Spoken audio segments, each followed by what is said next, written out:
Что такое Conqueror's Blade? Что в этой игре нужно делать, есть ли в ней место русскоговорящему игроку и как не ощущается донат? Вы на канале Лорда Говарда, и краткий обзор по игре на май 2024 года уже на ваших экранах. Мы обсудим с вами самые важные ключевые аспекты игры, после чего ты сможешь сделать вывод самостоятельно. Ну а я буду рад тебе в этом помочь. Начинаем!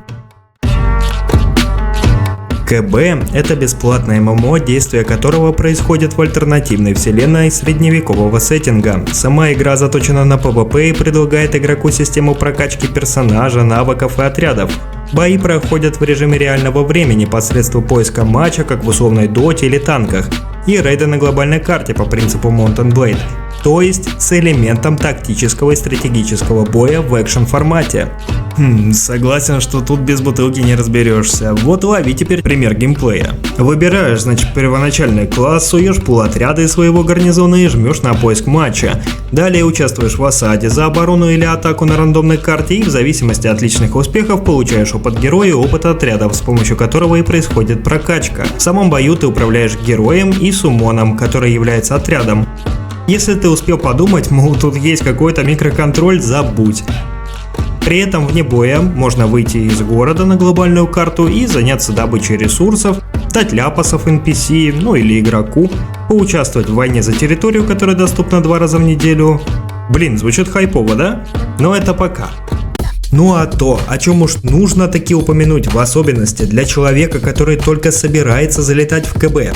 Игра с низким порогом вхождения, то есть в основных механиках разобраться просто, они банальны.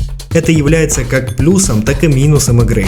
Плюс, быстро понимаешь, что к чему играешь, ну вроде ж очевидно. На минус это орды тупорылых подпивасов, которые блюют себе под ноги, растирают монитор барсучим жиром, путают клавиатуру с мышкой и как следствие руинят тебе катки. Продолжая тему комьюнити, если можно так назвать предыдущий ряд игроков, поговорим о русскоязычном сегменте. Русскоязычных игроков достаточно, но они не составляют и половины от всего сообщества. Ввиду этого есть моменты языкового барьера, а также скудный выбор русскоязычных гильдий. Сам решай здесь, плюс для тебя это или минус. Кстати, о гильдиях. Вот тут мы с вами немного приостановимся. События игры предусматривают войну за территории, а это значит, что основная цель всего PvP сегмента — это ГВГ. Гильдия на гильдию. Это событие заставляет игроков разного левела вести поиски клана, дабы поучаствовать в этом мероприятии.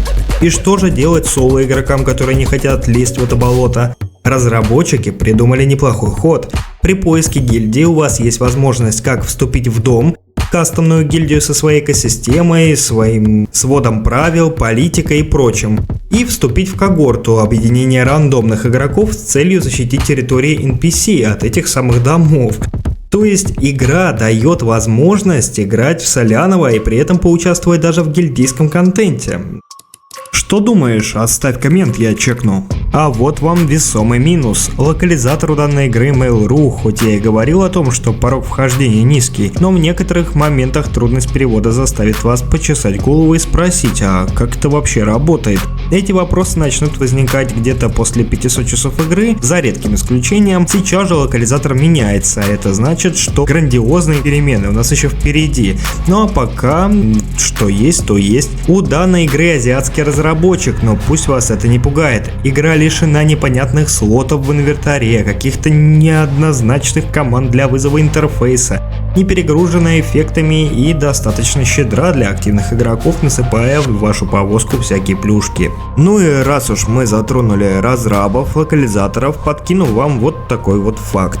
Игра постоянно обновляется, дорабатывается и совершенствуется. Смотря на нее в целом, каждому будет понятно, что потенциал этого проекта действительно большой, и несмотря на то, что доступна она уже более 5 лет, работа над ней продолжается до сих пор. Другое дело, улучшает ли разработчик необходимые к улучшению элементы. К сожалению, не совсем. Недавно была проведена работа по объединению серверов, каждых 2 месяца или 3 месяца мы стабильно получаем новые сезоны с уникальными отрядами и механиками, обновления и патчи, которые пытаются оживить старые механики и что-то допилить. Это все круто, но на деле игрокам было бы комфортнее, если бы в игре появился до ныне мертвый контент. ПВЕ в игре мертвая. Глобальная карта тоже. Рынок и экономика в заднице. И если вы рассматриваете эту игру как ММО-РПГ, стоит вас разочаровать, РПГ элемента здесь нет. Хотя возможности для его появления есть. Вот такой вот парадокс. Он для PvP, но и в таком виде игруля чувствует себя достаточно уверенно.